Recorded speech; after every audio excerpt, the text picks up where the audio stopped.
between when a dog is observing source and when they are observing the dog smells around source. There is a very subtle difference there. It is different, and you can tell the difference. I can tell the difference.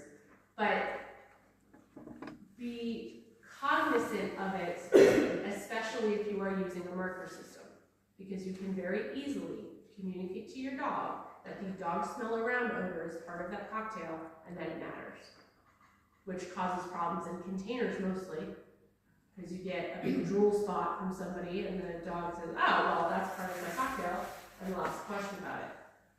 It's not the dog lying because of what we've trained.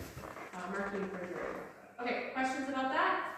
Makes sense in some weird kind of like, ooh, I'm not sure how I feel about that way? Yeah, that's about the reaction I get when I talk about it.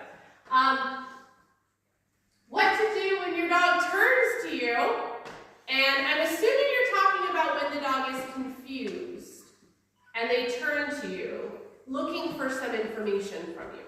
Okay, I love this question because it happens a lot.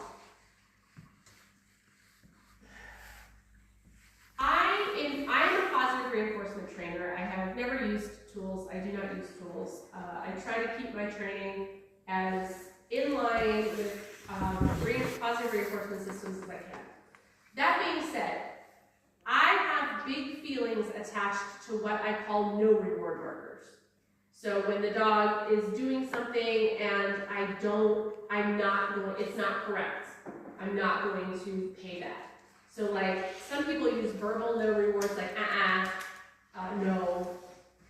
Some people use physical no reward markers where they avert their eyes from the dog or turn their bodies to, it feels shunny, like you're turning it, I don't like it. So I don't do any of that. What I do is I note that the dog is confused. That's important. We talk about training logs and we talk about noting the humidity and the dew point and the temperature and all of that, and the hot ball, cold ball, and all of that's important. But I would argue that the more important thing to note in your training log is stuff like that. Did your dog get confused? How much did you help them solve the problem? It's okay to help. We're going to talk about that in a minute. It's okay to help. It's not okay to not realize you're helping and to not fade that help mindfully. So I would note it. My dog is confused. It's up to me to figure out why. What part of the picture made my dog